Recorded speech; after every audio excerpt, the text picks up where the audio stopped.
We live in a fast-paced and hectic world where it's easy to feel overwhelmed, stressed, and out of control. How do you manage all the competing pressures without losing sense of yourself? How do you stay focused enough to not only plot a path, but follow it? Welcome to Master Your Life, a show that offers inspiration, insight, and intelligence, as well as success stories from many walks of life that can show you how you can control your own destiny. Our knowledgeable and entertaining host and her guests give practical advice that you can use every day in the quest to master your life. Now, here's your host, Leaha Mattinson. Hi, everyone, and welcome to today's episode. I'm host Leaha Mattinson. And first of all, I want to say a big shout out to everyone in the world who's tuning in and sharing our episodes with their friends and family. We're now over 300,000 listeners and downloads per month. And it's with only your help that this good word is getting spread, the insight, intelligence, and inspiration to live a better life. I'm very delighted to welcome on the show today my host, Jason Quitt. My guest, Jason Quitt. Jason maybe could be the host, but he's not today. But Jason is a lifetime experiencer like me. He's been his own lab rat for many years. He's been studying various energy modalities and spiritual practices since 2002, a graduate of the Institute of Energy Wellness in 2005 and author of Egyptian Postures of Power. Jason has been teaching and lecturing on the subjects of mysticism, astral projection, meditation, and Qigong since 2010. Jason has continued his study of ancient systems of mysticism, wellness, and shamanism to this day. Welcome, Jason, to the show. Pleasure to be here. Awesome to have you. Now, I saw you on another podcast and went, I've got to talk to you because you're doing this wonderful Positions of Power book. And so first of all, for those of you who are tuning to this just as an audio version of the podcast, I want to encourage you to jump over either to the YouTube channel or to the masteryourlife.ca website so that you can actually join us and watch the video version.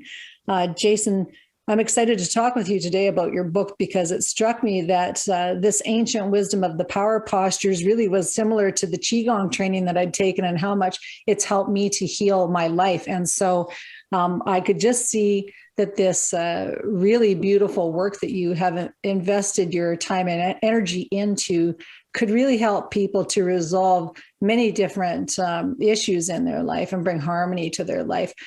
So without further ado, what in the world got you started on doing these Egyptian postures of power, and where did you start your esoteric journey? Well, it's a very long and complicated story, like most experiencers.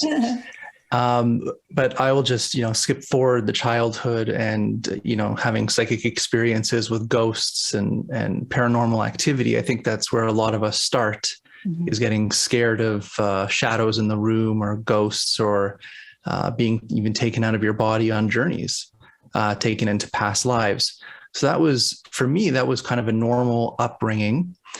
And I was kind of shocked to learn that what I thought was dreams wasn't dreams, because, when you're a child and you describe certain experiences, people will say, okay, that's just a dream or a nightmare, or, we all have those things.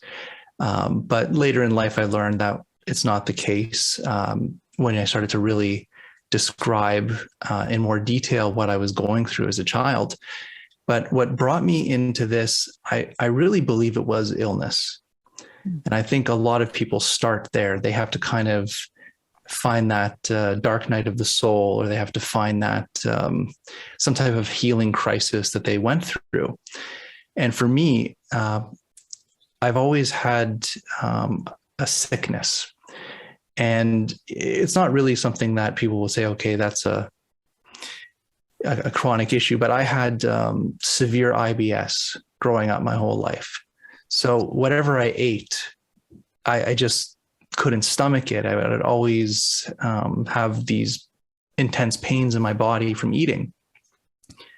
And when I got out of college, and I started to work, my first job was in a recording studio, actually. When I started to work full time, it just kind of got worse and worse, and I was losing a lot of weight. So I'm 6'5", so I'm quite a tall gentleman. And I think my weight at the lowest it's ever been was I don't even remember exactly, but it had to have been around like the 150 mark. And so I was basically 30 or more pounds underweight. And, I could go look in the mirror and I can start to see like my bones and ligaments and things like that. So for me, that was kind of like my scare, like, okay, I'm kind of fading away here. And it was almost like I started to have one foot out of this world. It's almost like I was slowly starving myself to death because I couldn't eat properly. And that is when I started to have sleeping issues. And these sleeping issues kind of spiraled into something called sleep paralysis, which forced me into this other world, which was the world of outer body experiences or out of body experiences, where at nighttime I would be able to kind of push myself out of my body and start to realize that, there's more to this world than the physical. And from what I remember growing up as a child, all those things came back to me in full force, that this was very much a real thing. And through those experiences, it's almost like I became, many people will say like a beacon of light, but it's like when you enter that world, suddenly things are now attracted to you. So I started to get visitations by things that I didn't want to come visit me, so it gets into that whole scary aspect of things and of beings coming, trying to pull you out of your body or give you messages or manipulate your mind, things like that, which were not just in the mind. I could physically see them. So it is like you're taking one step into this other world, even though you're still living. And then I started getting visitations by other types of beings who seemed to want to help. And I started to receive information that I desperately needed to learn how to heal myself. And I didn't understand. Obviously, this is back around, it started around 2002, 2003 for me. So I didn't really understand. I didn't have anybody really to talk to about these things. And subsequently, they told me that it was not just a physical thing that I needed to heal, it was an energy thing. And that my energy field, to paraphrase, was like Swiss cheese, and it was very weak. And in order for me to heal my physical body and to stop any manipulation from other forces with my mind and my emotions, that I really needed to start at the energetic level and learn how to build my energetic bodies. Mm-hmm. And they said, if I don't do that, I will start to develop some possible things that I won't be able to get out of. So it was basically an intervention. I got a spiritual intervention in my life, and that the first thing that it led me to, after eating cleanly and changing my diet, was Qigong. That was like the first door that opened to me. It's the first classes I ever took. And luckily, I have a cousin who's about the same age as my mother, and she's the psychic of the family. So I had somebody in my family that I could talk to. And when she heard what was going on with me, she said, I'm going to this Qigong class. Come with me. And it fit perfectly with what I was told that I needed to do. And I started to take the classes in Qigong. It was a type of Qigong called Qi Gong, which they do mainly two methods, which is called pull Qi up and pull Qi down. And they do another thing called Fa Qi, where they breathe into the energy ball. And so this is where I started my journey. And it was a very interesting journey because my teacher was a beautiful soul who taught me Qigong and they studied not only Qigong, but Tai Chi, and they studied in China and brought it over here. And it was a real eye opener because this person was also dying of cancer. And they believed that Qigong would be their savior. And unfortunately, I saw this teacher kind of decline and then eventually die. It was quite sad to have your master and teacher and see them go through this. And I knew that Qigong was very helpful, and it's just one of the answers. You can't stop death if you're being called forward, obviously. And it's more of a lifestyle and a spiritual development that can move you into a greater self-awareness and balance, and heal. So there is a powerful healing element to Qigong. And when I started to practice Qigong, my life did change for the better. I turned my whole life around. It wasn't the same as before. I did fasting, Qigong, changed my diet, and I started to put my weight back on. I started to be able to eat again. A lot of psychological things lifted. I had a lot of fears growing up with public speaking.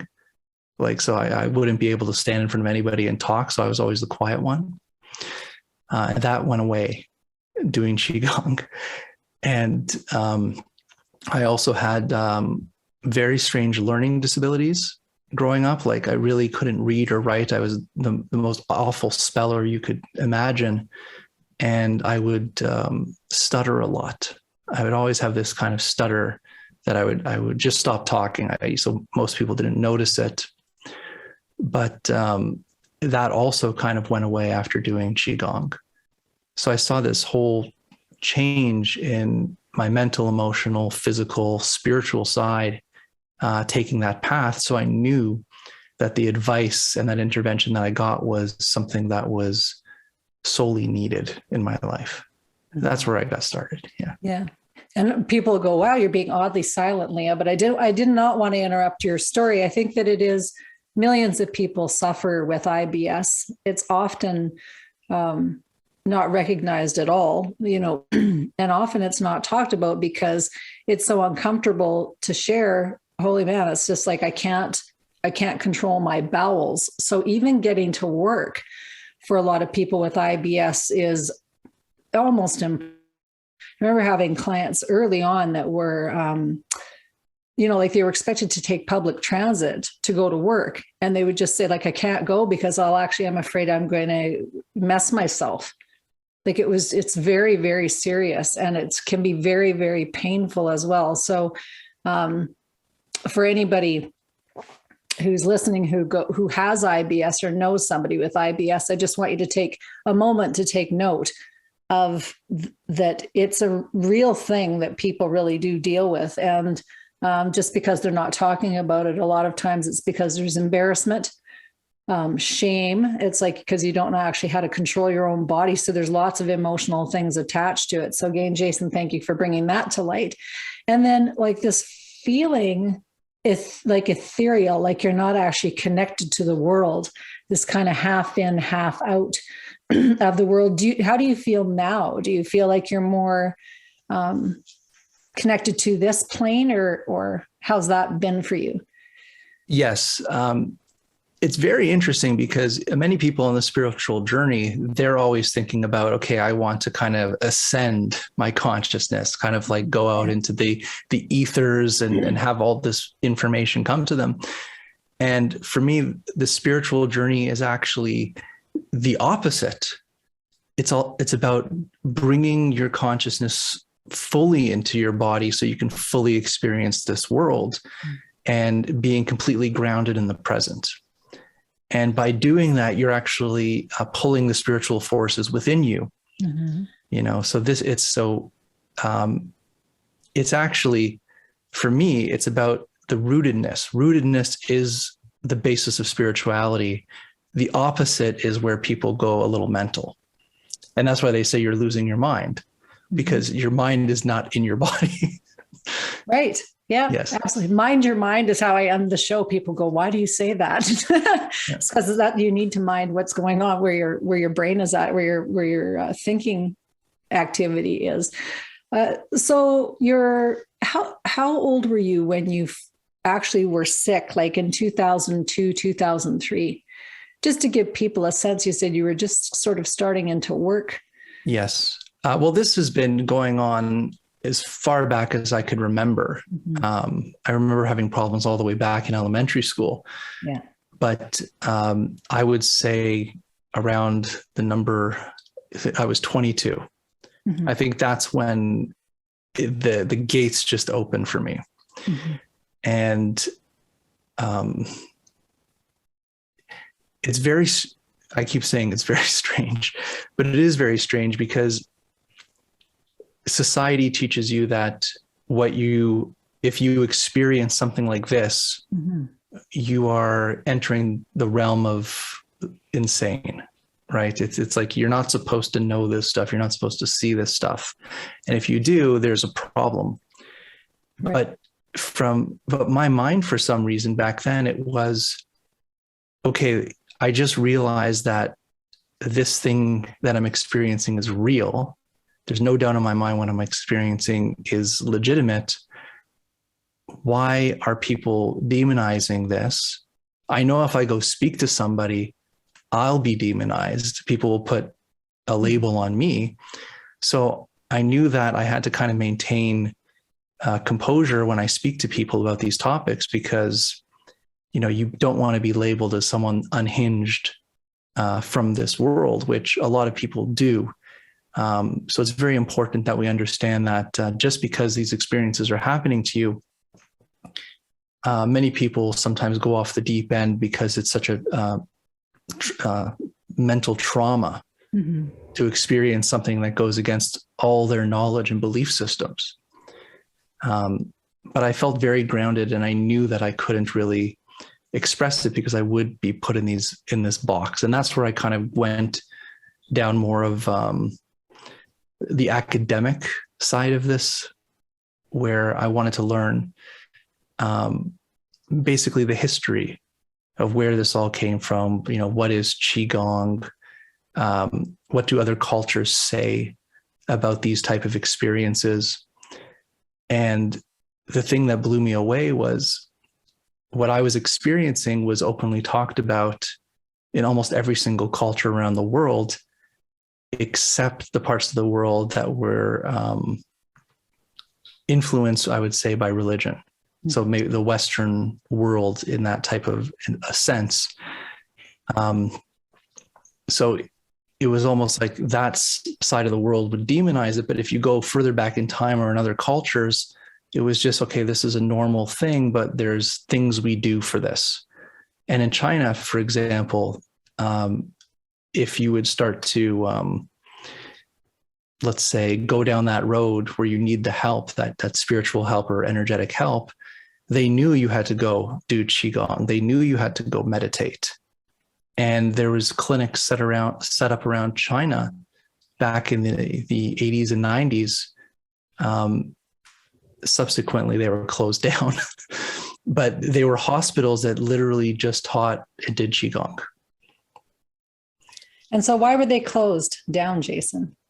I would say it's a ideological thing, political thing, because in this world, we're basically taught a certain worldview. And this worldview is centered around power structures of politics, policies, religions. And this is the structure that basically keeps the powers going in the direction they want to go. And the moment you start to step out of those confinements and understand that there is more to life, there's more to your purpose than what's around, and at every turn, society is telling you to disconnect from these sources that are actually supposed to feed and nourish you. And we wonder why the world is sick. I had this little thing come to my mind the other day. It's like, we call this the physical world, but we're also mental, because it's true. It's, we're so pulled from, or what I believe is, we're so pulled from our truth. We're so uprooted from our history and our ancestry, and the knowledge has been systematically destroyed over eons to get us to where we are today, that it really takes a fundamental step and change in your own thinking to even attempt to understand what we have lost in our society. Yeah. What to say? It takes your breath away. Yes, this world is supposed to take your breath away. And remember, if you go further back in time, from monotheism to polytheism, to even before that, to even basic shamanism, the entire worldview was that everything was a spirit. Everything contained spiritual power, and the gods were the most obvious of those spiritual powers, like the sun or the moon, and the air that we breathe. Like in Egypt, the air was Shu, the god Shu. And through that gift of air, you're breathing in the god, and the god is now embodying you. So, and later it gets into Qi and prana and all these things. But when you really break it down, it's that you wouldn't be alive without this breath of life. And the people that are connected to the earth, that have always been connected and rooted, they know that there is only one breath, which is the breath of the atmosphere that we have. And we all share that breath. And because of that, we have this force within us. And how do we incorporate that force within our body? And how do we merge and understand that spiritual gifted power of that air? So every little thing is a rabbit hole that takes you way back in the past, even prior to Egypt, Samaria, right to the roots of where this all comes from. And the simplest concept I can describe to people is that human beings are the reflection of divine powers. And we're a reflection of the universe. Everything is a reflection. Just how like the sun reflects off the moon to give its light, we are a reflection of all these forces. And by learning those forces that govern us, we can call them the universal laws, or laws of the land or the sea. We learn how those laws govern us. We can learn how to use those laws, those energies that move through us 24/7 our entire life. The moment we take our first breath and our last breath, it's all fundamental knowledge that nobody teaches anybody anymore. It's completely wiped out. And it's funny, Jason, I think because we're born with it. So it's actually uneducated out of us. It's educated out of us, which is just the wildest thing to consider, right? When you look at little ones and you go, man, it's like they move their bodies, they cry when they need stuff, they, stretch their little arms from the time that they come out of the womb until like immediately. They're doing what they need to move their chi, their prana, their body, their life force. And it's only until they're uneducated or re-educated that they do things that are against themselves. And so, we've done a magnificent job around that society, for sure. Well, I think that for the general population that is born into a system like this, they will never know something outside of it until something happens in their life that breaks them out of that cycle. And they start to realize maybe there's something that they're not being told, or there's something that's wrong. And I know that there's a lot of people just living normal life that just has this anxiety to them all the time. They can feel that something is wrong. They know something's not right, but they can't put their finger on it. And if they try to go to any place that they try to go to try to find those answers, they're going to the systems that enforce those realities back at them. So it's a very difficult place for somebody to be when they start to have, it's cliche, but have this awakening where they're trying to find an answer and everybody else is saying, don't look in that direction, come back to us. It's kind of like we're in a giant cult. Well, that's what culture is, isn't it? That's funny. I said one of the biggest gifts it was when I got my Huntington's disease genetic status is that the neurologist said, there's no solution for this. So come back when you're symptomatic. Like, but so what was funny about that is I went, oh, it's like the no solution solution. You've actually given me the solution by not giving me your solution, which is that I need to figure it out for myself. So it was actually a really, it was a power position to be in because they just said, I got nothing for you. I'm like, oh, okay, good. Then I'll figure it out on my own. So with your research, do you think cataclysm has anything to do with how people like past cataclysms? That seems to be an interesting topic that people are wanting to know more about. The flood is well written about in the Bible, but what about more than one cataclysm, and has it affected us en masse? What's your thoughts about that? And from your research, have you found out?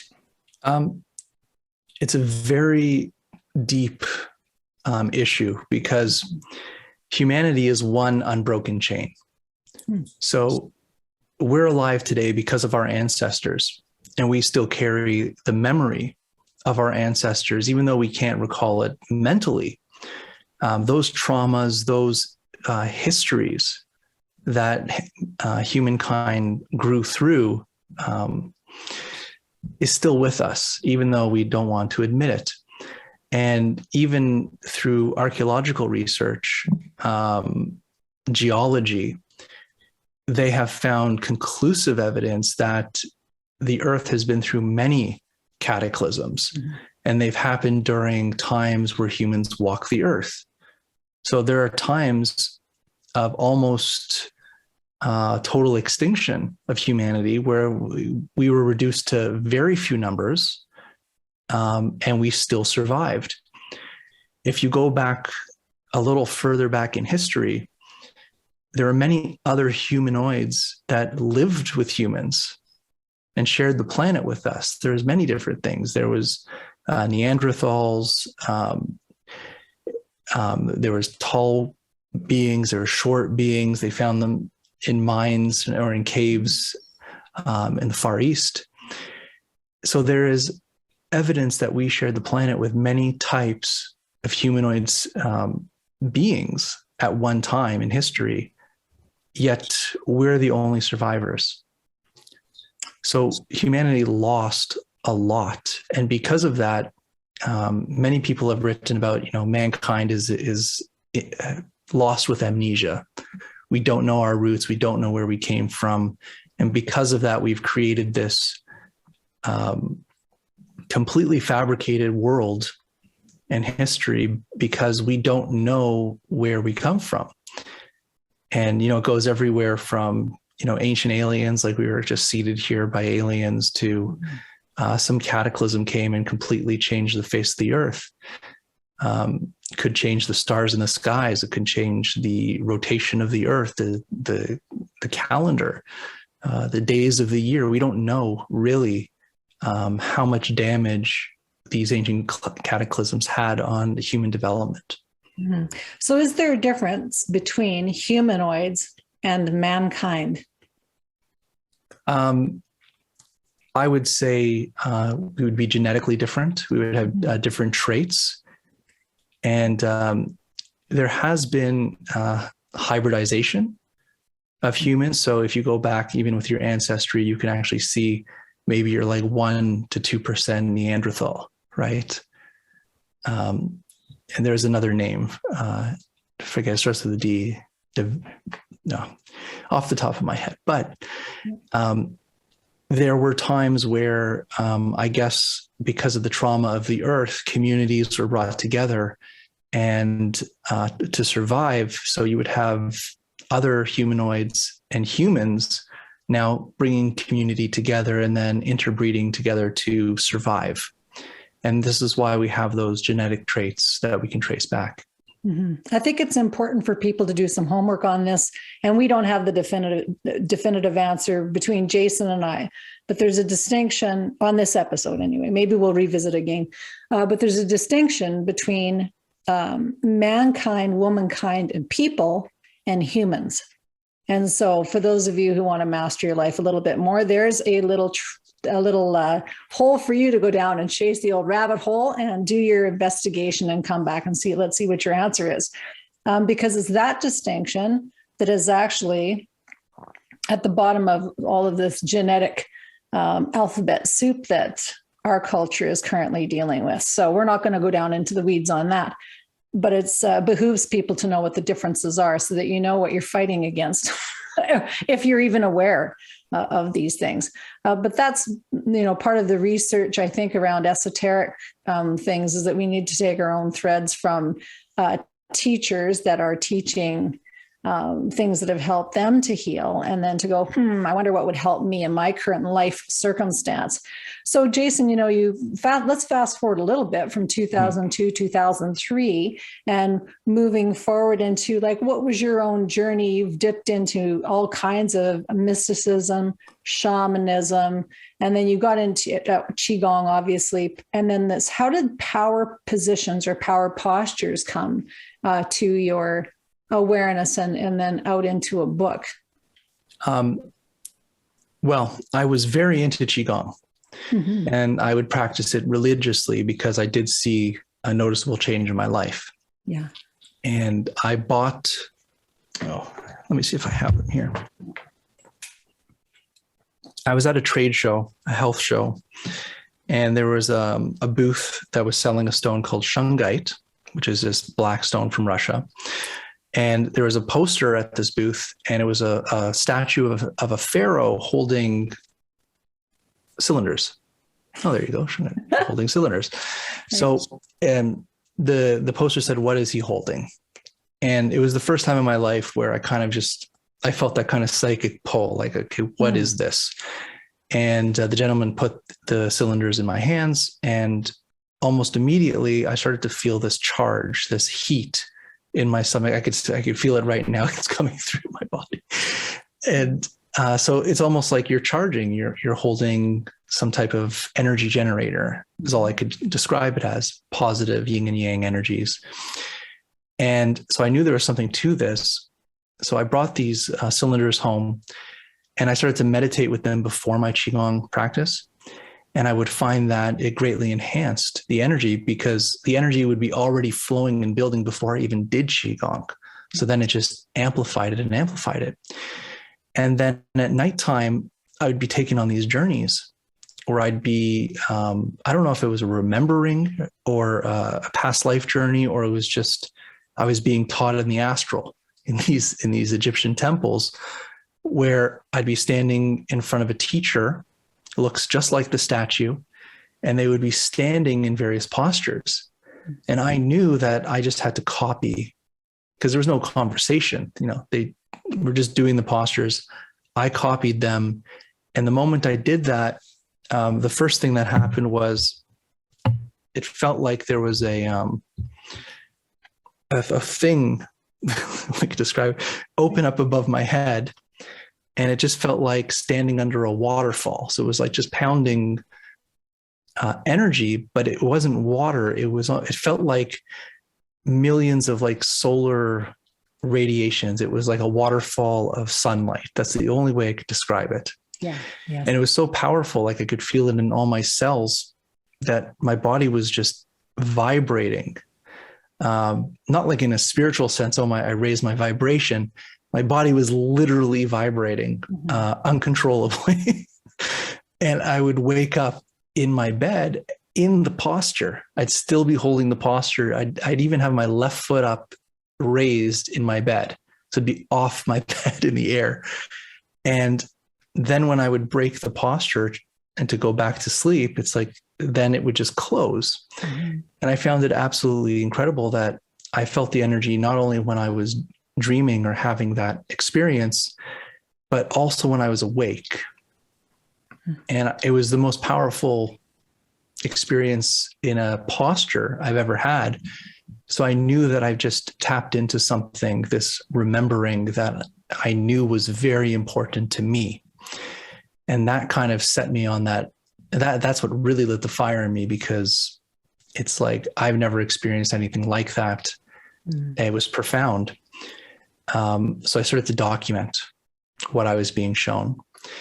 And the most amazing thing was, we have a museum here. It's called the Royal Ontario Museum, and they have an Egyptian section, and they have all these statues. And when I went into that museum, you can see the postures are the same postures. And I linked it right to Qigong. I'm like, these are the same postures as Qigong too. And I went to the library. I got all the books on Egypt I could find, and I would photocopy, back when they used to do that. Right. In the old days. Yeah. You couldn't take the book out. So I just photocopied. And it's like, that's what started me down this path. And since then, my life has never been the same. And this is what developed, we call the Egyptian postures of power. And there's 2 levels to it. There's the salute to the sun, which is all about building and strengthening and connecting. And then the salute to the moon, it's actually more about spiritual, building the body for the next life, more mystical, when you die and leave your body type of thing, very Egyptian. So that's what put me down this path. And I stopped doing the Chinese Qigong, and I moved completely in doing the postures that I was being shown. And just everything amplified is the only way I could explain it. It's not like suddenly I can see through walls, Yet. Yet it was more like I have a new lean on life. I have this new creative fire within me, this new confidence. I was feeling great, and my sensitivities to energy and the psychic gifts started to open in a way that were really meaningful to me at that time. Mm-hmm. Yeah, it's incredible. I can just picture you it's like coming upon the great discovery, right? Yeah. And and you are an energy master when you're doing Qigong. So when you're describing like the holding the shungite in your hands, I can picture like the wave of how that would go over you. And the waterfall example, I just think is incredible also. Many people have had waterfall experiences, and it's just fun if you've not had one, it's like it's cleansing and energizing. And there's just so many cool things that can get unlocked energetically that you didn't know you had your own power. So you almost feel like a superpower. You go, and other people look at you. Do you get looks every once in a while, Jason? Like, where did you get your superpowers from? Because it's like you're beamy a little, right? When you're in your actual zone of things, you go, well, I'm beaming. And yes, other people are going, what is wrong with that person? I have a funny story. Great. I have a funny story. I was at this trade show, and it's a health show, and there's many intuitives and psychics that have booths there and everything. Yeah. And there was nobody coming around my booth. It was a slow time of day. So I was sitting there, and I was sitting in the posture of Sekhmet, which is like the lion goddess posture, where she's just seated. I'm not going to can't really show you here, but basically, one hand is on the leg, and then one hand is to the side. It's almost like you're holding a staff, but you're holding the rods. And I'm just sitting there meditating. And, I put my tongue on the roof of my mouth. You know what that does. Put the roof, and then I'm just breathing in the posture, and I'm feeling this field just growing out from me. And it's a very potent bubble, I'll call it. And I was like, oh my God, this is intense. I can really feel this bubble that I'm growing around me just doing this. And I take the tongue off the roof of my mouth and the bubble comes right back. Right. So I'm going, wow, this is great. I'm going to play because this has never happened before. I'm learning new things. So I did it and suddenly it's going. And I just kept it there. And suddenly it was like I had this inner Kundalini explosion. It was like, it sounded like a bomb went off in my body. And somebody walked by the booth and they just kind of looked at me. They go, what the hell did you just do? and then, obviously I didn't know what I did, because I'm learning as I go. But it's amazing when you're doing these type of energy building practices or energy generating practices, what people who have a psychic sense are able to pick up. Mm-hmm. So, sometimes you could be walking in a random place and someone will just come up to you and just say something to you because they know, you're doing something different than other people. They can see it. They're like, okay, what are you doing? Yes. Why do you have this around you? Mm-hmm. I do know. For the listening audience, though, maybe just enlighten people about what your knowledge is about what happens when you put your tongue on the roof of your mouth and why that's something that's practiced. Well, there is a meridian channel. It's like a governing vessel of the energy that circulates through the body, through the front and through the back, through the spine, through the chakras, through the meridians, connecting the earth and the sky. So you're creating this type of movement of energy. It's almost like a battery. And with the proper breath movement and the touching of the roof of your mouth, you're connecting the flow of energy to go through the body in a specific manner. And many meditations, energy practices use this method to help generate an energetic flow through the body of prana or spiritual energy. And the important thing is it has to be connected to breath. It's not just, I'm going to put you have to be in that state of mind, because the mind is where energy is focused. So you have to bring everything within and follow the energy as it goes through that cycle. Mm-hmm. Yeah, it's very empowering. The other thing I want to encourage people to do when they're exploring your book, we've got a few more minutes to talk about some of the other postures and the outcomes of them. But I want to encourage people to come and listen to or watch the podcast because this is the self-healing journey that people who listen to this particular show are questing for. It's like that self-experimenter, wellness seeker, wealth seeker. Have you found that your practices have improved not just your health, but also your wealth, Jason? Absolutely, it did. And it's, how do I say this properly?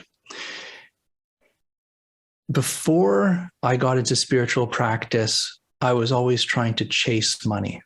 And because I was always trying to chase money, I never had any money. Spent all my energy chasing it. Mm-hmm. And I got to a point where I said, okay, well, I'm still living with my mother. I live in Canada, so I can't afford anything. And I'm just going to let go of all of that chasing, and I'm going to focus on myself. I'm going to put all my energy towards a better me. And I found that when you put your attention on bettering yourself in a healing way, to better yourself as a better moral person in this world, to be grounded in this world, sometimes even if you don't have a cent in your bank account, people will look at you and say, what does this person have that I don't? Mm-hmm. And because of that, it's almost like you become the attractor to success, instead of running and knocking on doors, trying to say, look at me. Just be who you are and let people see who you are. And that's how people will come to you. Yes, and evidenced by your appearance on this podcast, because I was watching another podcast and went, I got to have that Jason on. He's delightful and knows so much stuff. And I think you really speak to a wide variety of people. I also think, though, you're a young man, and that there's so many young men who are discouraged right now about their life circumstances, about their personal relationships with women in particular. There's lots of people who've been living in their basement for the last 10 or 15 years gaming and really don't have the external skills to be able to have great relationships or feel confident even as they go out either into the dating world or into the world of work. We've seen a huge, horrible increase in mental health issues with young men, in particular the age of 18 to 25. In the US, there's been self-identified, 50% of people, male, are indicating that they have mental health issues. So if that's you, or if that's somebody that you love, a son, a nephew, just anybody in your community, I want to encourage you again to share this episode, because Jason has some very good tools for helping people in this real world with real world skills. So Jason, can you just we got about a minute left, sort of the last pièce de la résistance of Jason and how they can get your information. Okay. You can find me on my website, which is thecrystalsun.com. I'm also on Twitter, Jason_Quitt, and I'm also on Facebook. I think it's Jason Q7, I believe. I don't remember exactly, but I think you have the links. But if I do have another minute, I do want to just say one more thing, because you brought up something very important. Yes. When I started down this journey, I was very isolated. Very isolated. And I would meditate, do Qigong. I cut out the outside world. And I had a message come to me, which is a very stern message. It said, you cannot live life between four walls. You need to get out into the world. You need to meet people. You need to share who you are with others. And that's about sharing your gifts.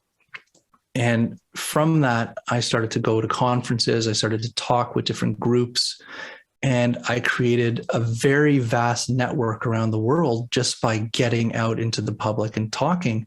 That's also how I met my wife. Oh. You know, it's like, exactly. So you can't just hide and think that things are going to change. It has to be active. And I know the past 2 years have been very hard on many people, because even myself, I'm traveling all the time. I've been home the whole time, and I know that it's been hard on me. Imagine what that's like for another person. Yeah. So we have to get out there. We have to share who we are physically. Got to hug people again. That's where it's at. Yes, and there's a power posture. Yes. If ever there was one. Awesome. Jason, thank you so much for being my guest. I'd love to have you on again when you are publishing your new upcoming book on the moon. And that would be wonderful. So everyone, love yourselves, love each other, mind your minds. That's all for us. Bye for now. Bye. Thank you for being a part of our program today. Master Your Life is a presentation of Leaha Mattinson Enterprises, Inc. Join us next time on Master Your Life, helping you to discover the very best of you.